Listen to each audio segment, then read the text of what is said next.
Welcome to Designing Hollywood Podcast. I'm your host, Phillip Boutté Jr. This episode is sponsored by Western Costume Company. Designing Hollywood Podcast show is dedicated to all things movies, the movie industry, and its talented professionals. Today's guest is a costume designer that needs very little introduction. She is a 3-time Oscar winner, starting with her work on A Room with a View, Mad Max Fury Road, and most recently, Cruella. Some of her other credits include Mrs. Harris Goes to Paris, for which she was nominated for an Academy Award as well, The King's Speech, Sherlock Holmes, Ever After, A Cinderella Story, Gosford Park, and The Black Dahlia. Her upcoming project is Furiosa, a Mad Max saga, and we are very excited to have her here with us today to chat about it. So without further ado, it is my pleasure to welcome my friend, costume designer Jenny Beavan to the Designing Hollywood show. Thank you so much for joining us. I'm very excited to talk to you today about your upcoming film, or the film that's releasing soon, called Furiosa. What's the total title? Just Furiosa. They say it's then the Mad Max saga. Mad Max saga, that's it. Furiosa Mad Max saga. I wanted to talk to you first, but what we like to do here on the show first is we ask some general questions just so that people, if they're not familiar, can get a background of who you are and how you came into this profession as a costume designer. So what was the moment that you remember thinking that this is something career-wise that you wanted to do, or like how did you come to be a costume designer? Well, to be honest, I never did fight. It happened by a sort of accident. I'd always thought I'd be a theatre designer, really concentrating on the sets. And I studied at the Central School of Art and Design with a wonderful tutor called Ralph Coltai, who was at the height of his powers as a set designer in London, and was doing incredible sculptural modernistic sets, and I just thought it was all wonderful. And he told me, in truth, that I was really quite good, and not to worry about the costumes. I could always get someone else to do them, which indeed is what he did. And we were very well taught at the Central School by Margaret Woodward and Pegaret Anthony, who was an expert in historical costume. And Margaret taught us cutting and the history of costume. So we weren't without costume knowledge, and we always did our own costume designs to go with our sets, but it wasn't my priority, to be honest.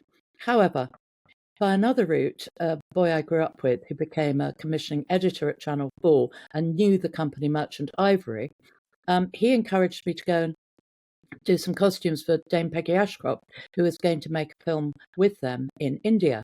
And on my second trip to meet her and put together some clothes, and I mean, truly, no money was involved. It was her wardrobe and mine and anything I could find. She said she was a little concerned at her age about going to India for the first time, but she'd been given a first-class ticket. If I changed it for 2 economies, would I go with her? Now, when I landed in India, they assumed I was a costume designer, and I had a wonderful time. I did everything. I mean, in those days in Merchant Ivory, you just did everything. I crowd collected, I did props, costumes, I helped anyway, and ended up acting in it because the person who wasn't available. And so, coached by Dame Peggy Ashcroft, I read poetry and play a strange rendition of Three Blind Mice, I think, on the piano, and simply became part of what we call the Merchant Ivory family. And they obviously, they thought I was a costume designer, and that's sort of how it started. And then I was enormously helped by John Bright of Cosprop when I started on the bigger period films for Merchant Ivory. And that's really how it happened. And you know, that's what I do now. Did you find that your love of as you started to grow in this and you were kind of finding your way, right, and kind of trying things and doing things in there, did you find that your love of costume and like character and things like that, like how did you kind of hone in and focus that love into like the career that you have? Like was it something that kind of organically happened because you were meeting people? Like did you kind of go out and start saying like I want to focus specifically on this, or did it, like, how did that unfold? I think it happened quite organically, as most of my life has. I don't really think plans through. I let it sort of happen. But basically, I love storytelling. And where I was telling stories with the world of a play, I was now telling stories with a character. And I have no great interest in clothing as such, but I absolutely love using it to tell the story and to support the character. And when you see it come together, it's really very exciting. It's like probably one of the coolest things I think in being in this field has been to watch an idea go from something so small and then it grows. And then I think what I've seen for you specifically in the way that you get into your characters is a dialogue. I love that dialogue back and forth where you're asking yourself a question like, would the character do this or that? And then you start kind of talking back and forth to it. Do you find that to be like one of the more exciting parts where you start finding those little pinpoints of who they are, and then by the time they're cast, like how do you kind of approach that? I think you're absolutely right, and that's sort of what I do. I mean, Mm-hmm. I'm not sure how aware I am. I'm very instinctive, and people seem to think I do a lot of my work by thinking it through. A huge amount happens by instinct. Mm-hmm. From the moment when I first read a script and I sort of see it, hopefully having also then with the director heard his or her vision and put that two together.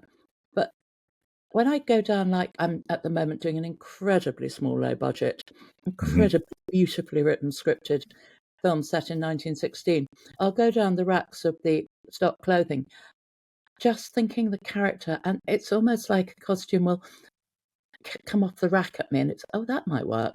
And I think it's, you just do it by thought and letting it happen and not overworking it. And similarly, if we don't have stock, we're doing something like an apocalyptic or film, then we start making, and I'm putting stuff together and, crazy stuff on the stand and just sort of knowing. And I rely on that sort of knowing. And it normally works. I mean, sometimes you're at variance with your director's vision or your actor, but on the whole, I find that approach works. And then be flexible. Absolutely listen. We're part of a team. We're not fashion designers. It's not all about us at all. And that I absolutely love as well. That interaction with an actor or with a director, and it was just very exciting. I will say too, I in being able to watch you in the little bits that I've had, actually, I'll tell the audience, my first ever real big fitting was with Ginny. I got to watch her go through with an actress. It was Angelina Jolie on Come Away, and I got to watch her go through the entire process of building this character with her. And I'm just sitting back and watching. And I think that it's a magical process all in itself to see the collaboration, because Ginny had her own kind of thought process on like what this character was going to be. Then when Angelina shows up, she goes through it with her again. And some of that goes out the window. Some of it changes. Some of it stays the same. But the cool part that you get to see is you're seeing a functional kind of like job. You see what I got to see there was the functional job of a costume designer, like in practice, like what the job was versus the creative side, but it all kind of blended together. And by the end of that process, I saw a rack full of clothes, and it was also a color palette thing based on that story that went from the start of her character and to the end of her character. And a character arc through clothing. And I don't think I had ever really pieced it together. Even with drawing, it's like pieces here and there. But seeing that physically happen was kind of magical. And then also the spirit of collaboration that Ginny's able to put out, you guys need to know, is also super special in the way that like everyone feels warm and actually a part of it. Which also I will say to your credit was just the best. So I wanted to thank you for that first off, but then also just explain that to the audience, because I think it's a missed part. Everyone sees the end product. They don't see how that stuff gets there. And I think that that's what you were kind of talking to as well. Correct. Which is like, yeah, I think you're absolutely right. I mean, it is. And that is the fun of it. And the moment when you get to the end of the fitting, and as you say, you've got a really good selection on the rack that has an arc and does have a sense, because you're encapsulating the time of that character. It's sort of full life. And then the actor just says, something like, "Now I know who I am." It's like, yeah, score. We did it. We did it. It's not I did it. It's we did it. Speaking of collaboration, let's transition into, you've been collaborating now with Mr. George Miller, especially, on different films. And now we've got to this new film, which is Furiosa. I'm going to hold up my book just because I'm a fan of the Mad Max Fury Road. This is the one that I have where I look at this and reference it often for myself, just to remind myself to be creative. So talk about now your collaboration with him on this new film that we're about to all witness. George, I mean, all directors are very, very different. And some, actually hired you because they just want you to do it. It's not they're not interested, but you're there just because they know you'll do a good job and make the actors happy and confident. But George is much more of what I call an auteur. He thinks the whole thing up. He's an artist in his own right, a painter and artist, and generally it's so much his film and so many of the ideas are his. And we are fulfilling his vision very much, but we are also allowed to put a huge amount into the films. And I just find it absolutely fascinating. It's a lengthy process. It's the longest. Furiosa, we started in April. I'm really bad on the dates at the moment. So I've been back from Australia for 18 months. I was in Australia for nearly a year. And the year before, in the April, which could be 20 or 21, we were in Prague, Lauren Rahani and I, doing a lovely film called Whitebird, a Mark Forster film that will come out apparently this year, but for various reasons been sort of held up. And I got a call from Doug Mitchell, the producer, saying, we've got to get some stuff in the can by June. I didn't even know what he was talking about. We've got a sales tax break, and unless we get some stuff in the can by June, we'll lose it. And it will involve doubles of principals, as yet even uncast, let alone had I the bunch idea who they were, driving through the desert with a massive stunt scene. Fine, okay, marvellous. We're actually in Prague, Doug, but don't worry about it. So Lauren and I started work on, we did collages and got in touch with Mel, our supervisor, who'd got a workshop starting in Sydney because they were doing the stunt part of the stunt sequence and I mean, the whole thing was absolutely crazy. So so we started to look at the designs for this stunt sequence, and we started to make up. We then understood that Furiosa, of course, becomes Charlize. So what we were looking at was that would become our Furiosa from Fury Road, but was in a younger version of. And we didn't quite know what she was up to at the time. And we knew there was a character called Praetorian Jack, and I can't remember, there was somebody else involved, but so off we went, and images of flying backwards and forward to Sydney. Our film in Prague was truly more straightforward, so we were able to devote time to Furiosa without, ruining our work on Whitebird, which I think is a wonderful film, by the way. And then suddenly, when we got nearer June, it was like, oh no, it's okay. The New South Wales government decided they don't need to do this. But by that, we had a workroom set up in Sydney. Thor, Aquaman, big other films were coming in, and they wanted to keep that workroom going. So we simply kept working. We weren't on full time, but basically from that moment in April, I have been on Furiosa non-stop until I came back from Australia in late September, not last year, but the year before. So it's been a longish process, and that is typically George, because he's then spent a year and a half editing until I saw what I saw last night, which I will be absolutely honest is amazing.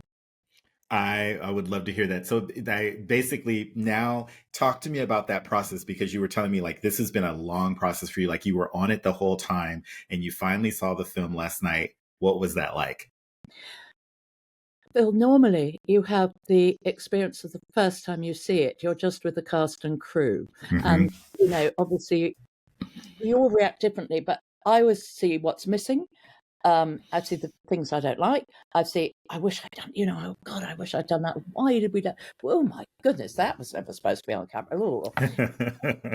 It was with the full premiere, audience. And all the stars were there, and George and Doug and everybody. They've been doing on this world tour on promoting Furiosa.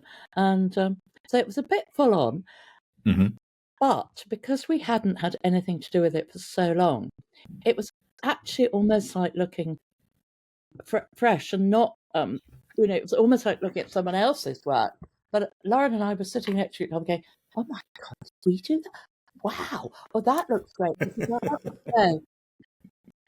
When we filmed in Australia, it was the most terrible weather that year. It was very, very wet, loads of flooding, terribly green. And the way they did it this time was not to move to Namibia, but to do it in Australia, but use a lot of help from CGI to, make it look more like Namibia. And I Mhm. was terrified. I thought it's going to look awful. It's just going to look plastic. It doesn't. I mean, I really, really think they've done the most genius job, um, getting rid of the sort of terrible, not, this greenery that just shouldn't have been there, and turning it into sand dunes. And I was very convinced. I was amazed by the performances because we see tiny bits. We shoot in the most ridiculously tiny segment, Mhm. and you don't know how they get a run at it, how they get a character. But actually, well, I don't want to oversay anything because they Mhm. don't put people off, but I was absolutely thrilled. I'll be really honest, and I thrilled love that. through because you see a huge amount of their work. It's really beautifully shot. Simon Duggan was our cameraman this time Mhm. round, POP. But anyway, I mean, yeah, it was. I'm a little bit on a high and a little bit the night after the night before, Phil. So yeah, it was literally last night. We were quite late home, as you can imagine. Uh-huh. I'm very excited to catch you during this time because it's also one of those things that, as a person that makes films or has been a part of the film process, I know that when you go, like you have expectation, you're not Yeah, quite sure, and like you said, you get into the weeds and yeah. you're not sure. But to hear you be so excited about what you saw is I really know, I promising. know. I, And I think, oh, go ahead, go ahead. no, I'm just saying, Oh, yeah, absolutely, you're yeah. right. And I think one of the things that I will say that, like, for me being a fan of George, and then kind of the work that you guys have all done together, is I started to feel, especially, and I know that people have kind of said this too, when you break down films, I was trying to figure out why some of them weren't connecting. And what George does really well is scale and scope. And I think that the issue has been, I think that's why I'm excited to see this, because the scale and scope of being able to pull back, go on an adventure, take your time with stuff. There's shots where people are super tiny and far away, and then there's things. So it stops feeling like a conglomeration of just scenes put together. And that kind of genius, what you're saying, like, oh, I didn't know when we were shooting that was actually going to turn into this or turn into that, right? That kind of cinematic magic, I think, is just like, it's alive and well here. I'm very excited to see that. For me, you absolutely said it because I think that's exactly what I felt. That I had. I mean, I've always admired George. I absolutely love George. He's an extraordinary and amazing and wonderful man. But I hadn't quite realised how incredible his vision is. And it's also, I think, horribly prophetic about what's happening in our world at the moment, Yeah. which I hadn't really picked up on. The scale of it is enormous, and Hmm. the shots are epic. And it's got that really individual George Miller look, I hope. I mean, I think the reason I like the costumes we do in Fury Road and Mad Max films is because to me they have purpose. Hmm. Everything in them, however small, actually has a purpose. It either helps someone, um, breathe, or it helps hold their bodies together because they're all rotting and in a terrible state. I mean, they're in the wasteland, and this one's earlier, so they've got a bit more clothing. They've found stuff, but we always think about where it's come from. How did they get it? And we use a lot of bones in this one, which would have been left around from, and all that. But there's thought behind everything, and George is absolute stickler for that. It has to have purpose, and it has to have meaning, and keep it simple. We don't always keep it simple, but he always seems happy, so long as he's happy when he sees it. And I'm just amazed by how he has woven, I think, such a coherent story together. I think people may find it a bit um, sort of why and where, but they're all mad. They're all completely living without enough water, in terrible, violent, vicious circumstances, which seems to be the awful way humanity is going. I mean, just reading the newspaper and Hmm. the television, it just seems maybe it's something to do with this has to be part of our cycle as human beings. I don't know, or life on Earth, or I don't know.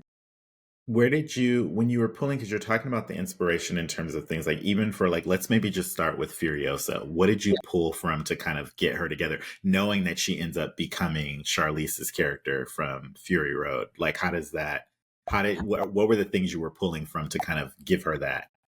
It's very clear in the script, her story. So she gets taken away, Mm-hmm. and I won't give away exactly what happens to her, but it's very clear in the script what happens to her and the various jobs and her way of gaining her power to become basically a Praetorian. So Mm-hmm. she goes through various stages and various jobs, let's call them, in the places she ends up. And they are clear places where she will need protective clothing and that's very handy because we need to disguise her at some moment. And a lot of this protective clothing from welding and mechanics. We also need to know she is a very good mechanic because obviously Mm-hmm. she makes the arm that we know from Charlize Theron's Furiosa. So there's lots and lots of things we know, and I always go to that, just literally making a list of what we know so we can then follow that. And then we looked at what we'd done before and the way we did it and adapted clothing that also sort of became then the Charlize, which is where she ends up, Mm-hmm. and in a very similar costume and the look of Charlize. So it's there, it's in the script if you look for it, and that's how I do it. And what about, you now had Chris Hemsworth as Dr. Dementus? We Like, did, indeed, Chris. so talk to me about like working with Chris and then that kind of thing and collaborating with him on that character.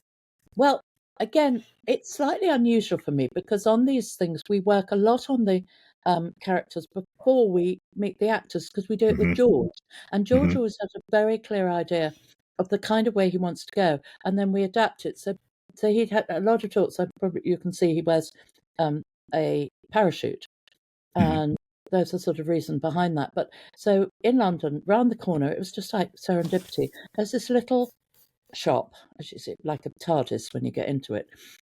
He does sort of British workwear and army stuff, and I mean it's got just an eclectic mix of stuff. And we used to go, and he's called Alain. He's actually from Switzerland, Mm-hmm. and raid his stuff. And do you have a parachute, Alain?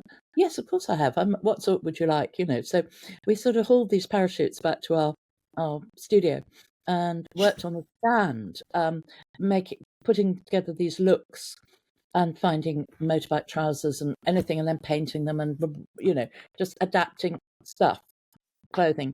And then we could send the images to George, and then we could get the artist out there to do a sketch of it. And then we get back, and we had an artist here, but he's a more eclectic, concepty, a bounce off him. He doesn't do beautiful finished drawings. It's all a bounce off thing with Tom Botwood. And over there was Seth. Oh God, I'm so bad at name. Seth. Anyway, who does much more of that sort of rather traditional on the computery stuff. And so That's incredible. do a version, and we were all just doing it all over the place. But out of that came a really strong look, but the main work was done on the stand and how Mm-hmm. to put them up. And Lauren and I are very practical. So, okay, so that's great. When he does this, how are we going to make that work? How is it going to work? How is it doing this? So the usual. And so by the time we got to Chris, we had a very strong idea of what George wanted. So we made it Chris size in Australia. And when he came in, we basically put it on him, explaining it as we went. He's incredibly lovely, lovely man. And he was terribly excited because he hadn't played a baddie before. So he was having a wonderful time.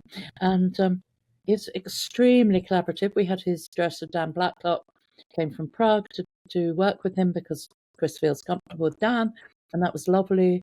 And we all, got on very, very well. So it was just wonderful watching a very well-known actor get really excited about something, and he still is. I mean, last night he was just, and they've been on this world tour. He must be exhausted, absolutely buzzing still, and it was just wonderful. I mean, I think he gives the most extraordinary performance, and I couldn't really see it when he was doing it. I was thinking that seems really over the top, Chris. What are you doing? But when you see it, I think he's hit the level absolutely perfectly. So you should never judge. Tiddly widdly bits on set. Never judge, Jen. Just get over it. Just let it go. Yeah, no, I think it's also Let it go.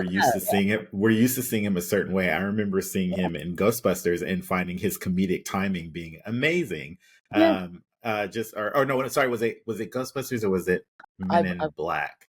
I can't remember. I can't remember which film. I remember why. I think it was Ghostbusters. He was a yeah. villain, and I think it was one of those ones where I remember watching him just kind of explore his comedic timing. And Thor obviously has it too, but there was something in there that I Yes. thought was excellent. So I can't wait to see him play a No, proper bad guy.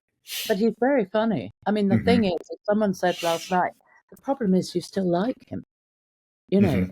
He's really awful, and he's obviously off the wall in some kind of, mental health capacity, this character, but But still likable. Yeah. remarkable. What is he doing? No, it's very clever, I think, but of course I'm biased. I hope I'm not overdoing it, but I don't, but I loved it, so. No, I'm excited. It's good to hear you kind of break it down too, because you were there for so long. I think Yeah. it's hard when you're in the weeds of it too to see the whole process. And then also the film, that magic that we love. You go see the movie and now it's got music and there's all this stuff going on and all the things that Yeah. kind of bring it together, Yeah, absolutely. Oh, it's like the levels of we make the basic jigsaw pieces, and then everything else goes on top. Yeah. Completely. And then during that time, was there something that you found particularly challenging? Because, you're doing all these costumes, you have aging and dying and all of that stuff. Was there anything, or multiples, like, was there anything that you felt particularly challenged by on this one? I had, as I said, the most incredible crew out there. Hmm. Wonderful. We call them art finishers in Australia. Thanks Okay. a lot for the title. Zana and her crew. We had amazing costume prop makers, just like sculptors, and we had model makers and mold makers and everything makers and painters of every description. I mean, that wasn't a problem at all. The problem was 7 o'clock on a Sunday evening, phone would go, and iPhones, it tells you who it is, George Miller, and you think, oh no, what's he thought up? Hello, Jenny. Hello, Jenny. Hello. And this would go on for a bit, and then it's George here, and I thought, I know it's you, George. My phone told me. Yeah. Came up with he was terribly apologetical. He'd actually been thinking and had an idea, and he knew it was the first shot on Monday morning, and it was like, oh no. So anyway, of course you say, of course we'll do our best, and we will absolutely, try and do it, and Mhm. all the rest. But I've just got to ring round and make sure we've got whatever it is, or. Mhm. And so you ring round, and of course everybody's up for it, and they all come in 2 hours early and do whatever. And yes, we get it there, and it's okay. But it would have been so much better if we had had, a day even to do whatever it is. Normally something in a major character who will be very prominent on the screen, and he's so grateful. And yet I say to him, oh, George, I'm really sorry. I just wish we'd had a bit longer because it would have looked better. Don't worry, Jenny. We'll fix it in post. And you think, it's not the reaction. George Miller, we should be doing this properly in camera. And then I think, who am I to tell him? He's just fabulous. And you absolutely adore him and could kill him sort of in the same breath. But that's the challenge. It is incredible. All the thought, all the whatever, all the endless changing it, getting it right, changing it, blah, blah, blah, until we get it to the set and it's fine, and then he changes his mind. So it's just George. I mean, the Yeah. mind changing is without doubt the biggest challenge on the whole thing, and not just that. You've then got to convince the crew that it's worth doing, and they do all love him as well. But they get tired, don't we all? So it's being the mother and the one that actually. And Lauren, I mean, she was absolutely incredible. I mean, my associate costume designer, she equally took on a huge amount of that. But it was for us to, make sure that our crew were okay. And Did I you think have? thrilled when they see it. They're not seeing it till tomorrow, you see. Oh, so they still haven't seen it either. They've done the premiere, but they haven't done the cast and crew yet in Australia. Got it. So I'm waiting. I sent them all messages last night saying, God, I've seen it, it's amazing, but I can't wait. Tomorrow morning I should get all the ones back from them. Is there Is there any, okay, well, branching off of that, is there anything in the film that you're particularly excited for them to see? Like that you think that they'll react to in a way being there versus seeing it on screen, like something that was different or changed or just was a different reaction that you were surprised by in yourself? I think they'll feel the same as me. Yeah.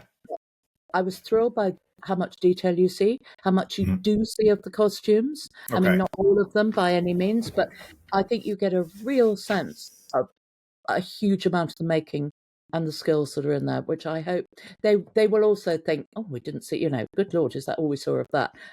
Which in some ways, but Uh-huh. within the grand scheme of things, I think they should be very pleased by how their work is shown. I think they should be very pleased by how the story holds together. And the acting is amazing, I think. The strength of the actors and the way they portray their roles. Mhm. So, and just the most extraordinary epic scale of it to work on something that feels that big. I mean, I really don't know. I mean, it's pretty full on all the time. The car chases, when it goes quiet, it's like, wow, you can almost breathe. Mhm. Um, I I just feel it's more epic than any of the other big films out there. But I may be wrong, and I'm a bit biased, obviously. No, this feels very much so. What I'm getting from you, the sense of excitement that you have, is why I'm excited to see it as well. Because even watching the first one, or the Mad Max: The Fury Road, these films to me feel like you said, there's the adrenaline, there's the chases, there's all the stuff, and you've been watching this thing and you're assaulted by it for like however long that sequence is, and then there's the calming moments. But what it really feels like is when you leave, is it feels like almost like an amusement park ride or like an attraction. You went to this thing and you're like, oh, and all the stuff's happening. And then afterwards you get to process it. I think those are sometimes some of my favorite kind of Yeah. movie experiences that I, take you on a ride, I all think emotionally and everything. I think you should feel that, Yeah. and yes, I think you absolutely should. And there are moments of tenderness, but done so understatedly. I mean, there was a moment when there was a romantic moment in the film, and I Hmm. was sort of horrified because I just thought we didn't do that in Fury Road in any way. And Hmm. I think I said something. Honestly, it's so long ago, and you do forget, but I think I actually did say, I don't think this is right. They shouldn't. Um, and they don't, which is fantastic. It's a bit like that wonderful scene in The Remains of the Day over the Hmm. book cupboard, which to me is the sexiest scene in cinema. And they are Hmm. both wearing old cardigans, and it's all about a romantic novel. And I feel there's a moment in Furiosa which has that sexual energy, but nothing happens. Yes. I So it's shouldn't have just, said that, Phil. it's a Maybe build. I'm No, it's you a can. spoiler alert, but spoiler alert, because anyway. No, I think even by the time we get this, people will have seen it, or at least we'll get people that are seeing it. But I think it's good to get your thoughts on it, because I think it is one of those things where it's the way that we process cinema and the way we think about stuff. But I do enjoy things that kind of hint at something or make you feel Yeah, something, or they give you what is needed and that's it. And then you yeah, fill in the rest, you right? fill in. So, I think yeah. that's true. It's like radio plays always have the best scenery. Yes, completely. I mean, Completely. you fill in. Yeah. And then did you feel with working on this one, did you feel was there a stark difference? Did you feel similarly coming back to this world now, or did it feel a little bit different? Or like, how did you feel kind of walking into this space again? Because you've been in this You mean world. what I saw last night or the work I did on it? Just the work. Like, Okay. how did you feel Um, walking back into this film setting or well, it this was world?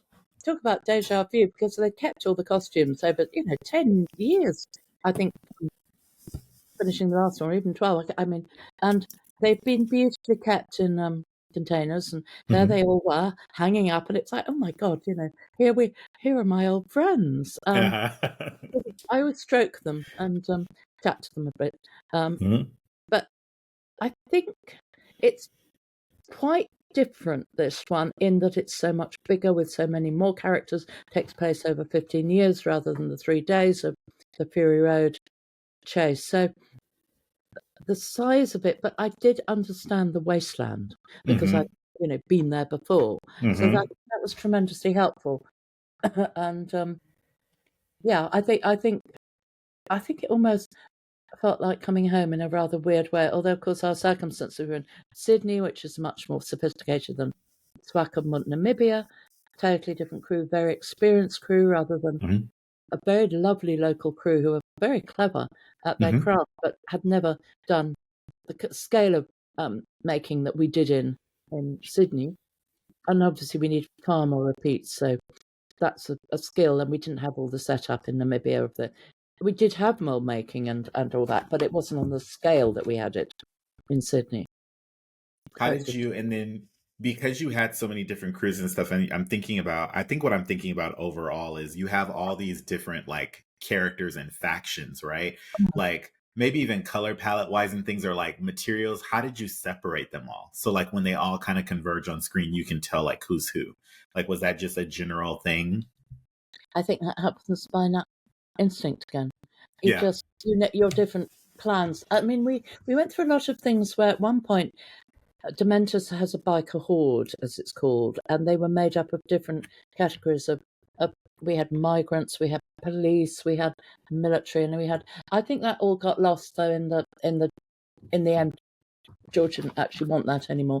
But you kind of know who they are because they all look like bikers, and they're all these weird, wonderful bikes.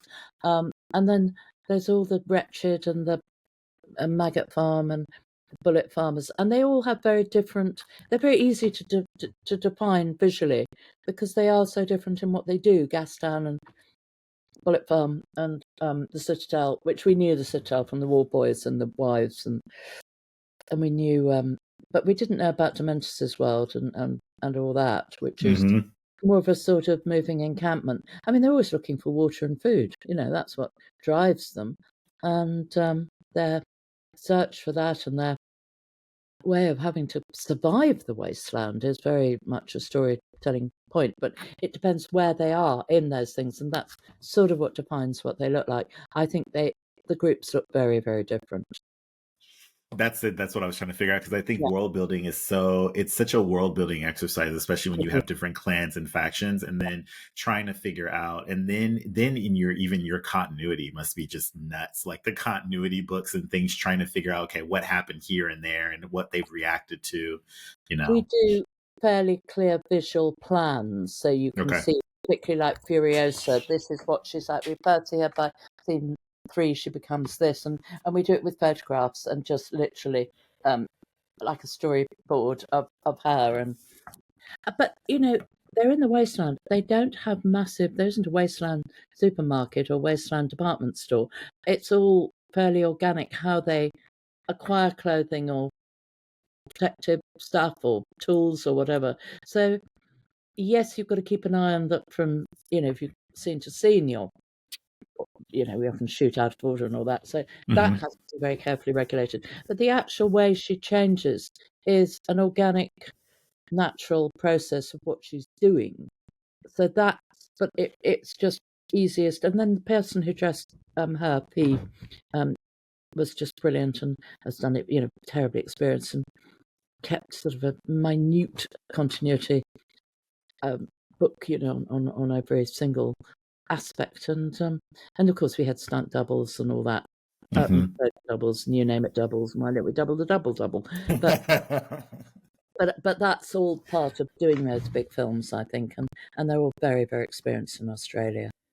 Did you have any days or particular days where you had a bunch of cast at the same time, like almost like extras, or did you have like massive crowd scenes or anything that was particularly challenging, like getting people dressed that those days? Or was it all massive crowd days? But we had a massive amount of crowd dressers, massive amount of makeup, and yes, they started early and they did long days. But they have very strict rules in Australia. So I mean, yes, people got tired, but I think they were fine. We had huge days. We sometimes had all the principals on, but not necessarily doing a vast amount. But there, because they're very distinct silhouettes, we did. I honestly don't remember the biggest crowds because there is replication and it's so well done. I said, to Lauren, did we actually do that many? And she said, I haven't a clue, really. Wow. Yeah. A year and a half since we did it or finished it. So we started it gosh, we must have shot for about 8 months. So, stuff we did at the beginning is nearly 2 years ago. And you do forget, because one has done a vast amount of things in between. And you do, I mean, by my age, I push things out to make space for a bit more in my rather overcrowded and simple brain. And so I honestly, my memory isn't that great, and I don't sort of keep every piece of paperwork. Some stuff has to go away, yeah. Every day, what's called a call sheet. I keep the odd one, but honestly, I have a general question about just process in terms of, costume design, production design, kind of like working together. And then you have all the departments, makeup, hair, all of that, the creatives, right? When you guys are, when working this, and specifically with costume too, there's so much influence outside. Were there any costumes that you felt like were well, they obviously all are, but like break down the thought processes of the costumes as opposed to the world, like color palette, setting, and then also maybe like vehicles, or like all the big, like, the set design and vehicles, are, like kind of separating them out or making them feel like they were cohesive. Well, we were very lucky because we were in a place called Chullora, which is a suburb of Sydney, and a big industrial suburb. We had an enormous warehouse. We had a rather small part of said enormous warehouse because the vehicles, the props, all that stuff was all taking up a lot of it, but it meant the vehicles were there. So when we dressed like a particular person who's going to ride a motorbike, go out and find his motorbike and sit him on it and see if they matched in terms, because Colin Gibson, our production designer, absolutely the most brilliant storyteller, and he loved doing these bikes, but they all had stories. Every single bit had some extraordinary story, and there's some wonderful details in the bikes and bits of chairs he's used, and it's just so inventive. So that was brilliant. And the makeup were also there. They were outside in the sort of yard in a demountable, so it's much sort of cleaner because, what. And then we also had the prosthetics were there, the props were there, deck. And we had an area called Salvage, which, we would go shopping in Salvage to find curious pieces to add into our costumes. Oh, that's fun. It was very, very collaborative. We were all in the same space. It was about a mile long and a mile wide, but it was, we were in the same space. And that was, which I have on Corella at Shepperton, we were all in the same space. So you can go around, and Art Depth was upstairs and sat deck, and makeup was, we were all in one building, so to speak, whereas sometimes on these much smaller films, you're just wherever you are, and you only ever get together on day one on the set, and it's like, oh, that's what it looks like. No, that's not true, because Peter, our production designer on the next film, is always sending me locations. Images, yeah. He's so busy because it's so low budget, but it's still very different when you're in a space that you're all working from. That's been one of the things that I've been actually jealous of my career, in terms of like a lot of the times development wise, we'd be at a costume house or somewhere working, but not in the same space. And I think you get so much from everyone. All the creatives get so much from being together, right? Yeah. Like even the fact, like it's super exciting to me that you could be working on a costume and then go see some of the set design, go see the motorbike, and then like while they're world building and have all these physical things, you can salvage through these pieces and then put stuff that's going to be, that's just the coolest experience, because it's all world building together. Yeah. So even though it was an incredibly hard job for an incredibly long time to be away from home, going into work each day was actually joy, because That's awesome. They were wonderful people to be with, and you were always doing something interesting. And it was, it was tiring, and sometimes I don't get homesick, but it's a long time to be. It's too far to come back for the weekend, that's for sure. It's a wonderful place, Australia.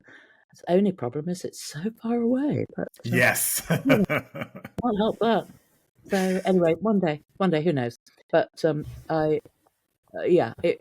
that whole experience was very good, very, very good, and particularly because we were all together. It is a collaborative thing. We are not on our own. I in will say film. that to students that are watching and listening to, I want you to really hear what Ginny is saying about the collaborative process.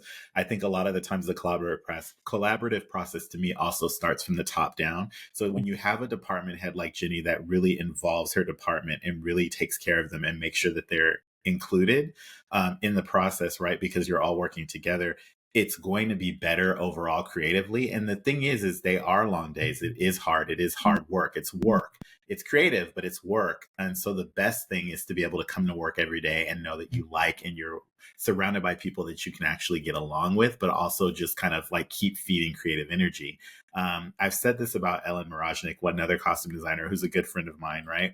And I say it to you, which is I can tell Ginny is she's a creative amplifier, meaning that there are people that drain you, that will drain your energy, and it's really hard to work because you just feel like you're not a part of it, like you're kind of segmented off into this little corner of like your detailed work, but also just kind of like some days it's having someone see the human quality of you, which is like some days I feel creative, some days I do not. Some days I feel really happy and upbeat, some days I do not.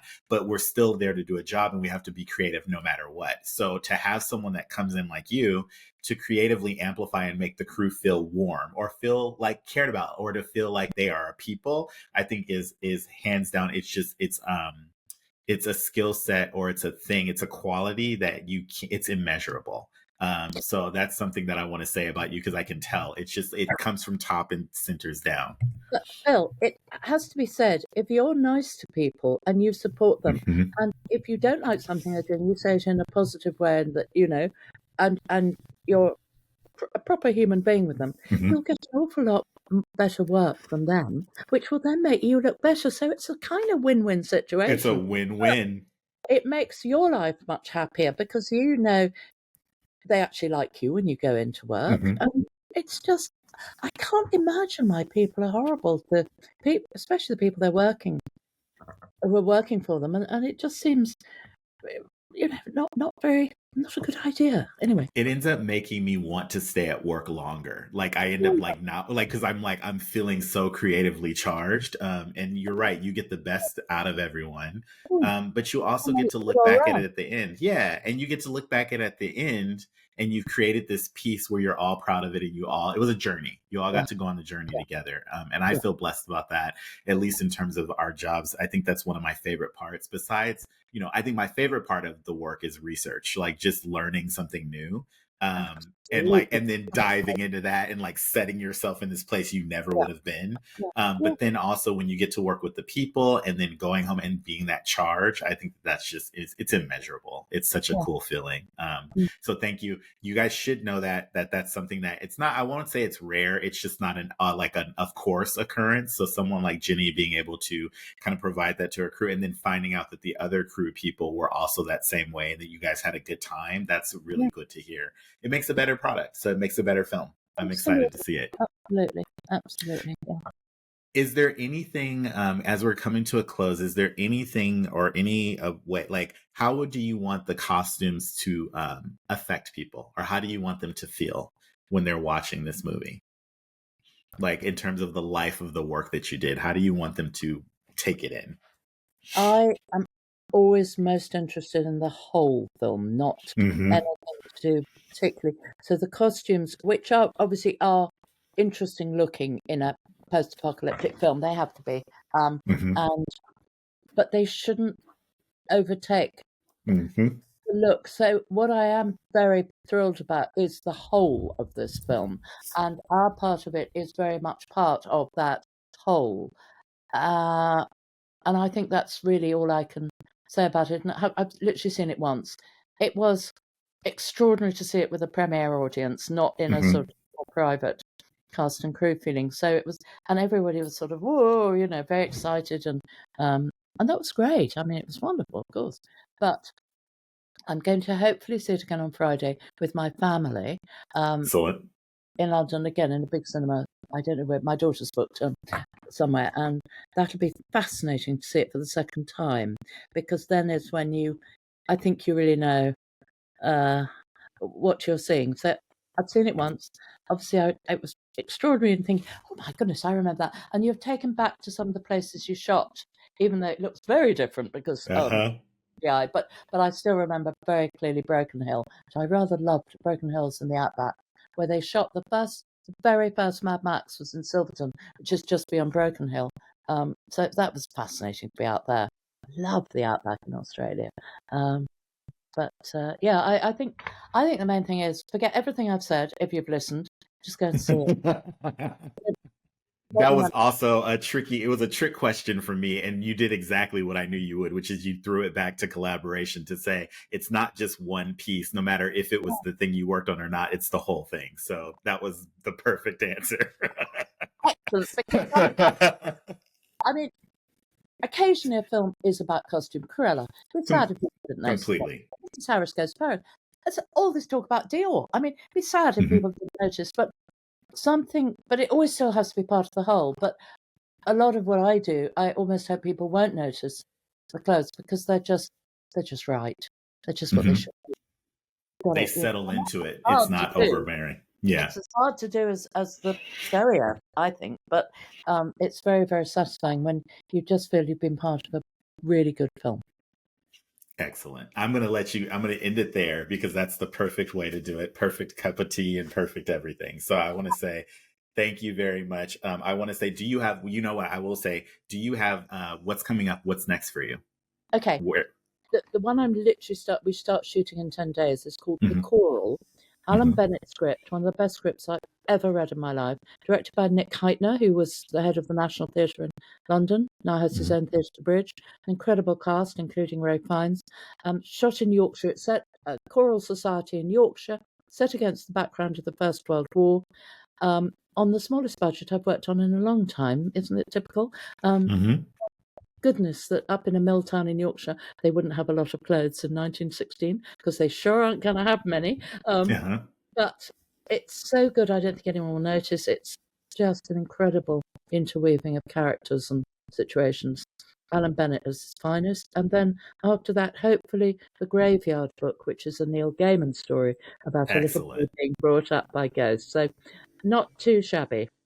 Not too shabby at all. Very exciting. My nerddom is screaming right now. I'm very excited to hear about this one, about The Graveyard Book, and the film that you have coming up. So thank you very much for joining us. And thank you for taking the time to talk with us today. And I'm hoping to have you back again to talk about some of the things that you're working on. I'd love to, Phil. Absolutely great. Thanks so much. Thank you very much. Enjoy it when you see it. Let me know what you think. Please. Oh, I'm going to tell you. Thank you very much. That's the end of our show, and I'd like to thank our sponsor again, Western Costume, for sponsoring today's episode. I'd also like to thank our guest, costume designer Jenny Beavan, for being a guest on the show. She's always lovely, a pleasure to talk to, and it was a pleasure having you on our show today. A special thank you to founder and executive producer Martika Ibarra and co-founder costume designer Marilyn Vance.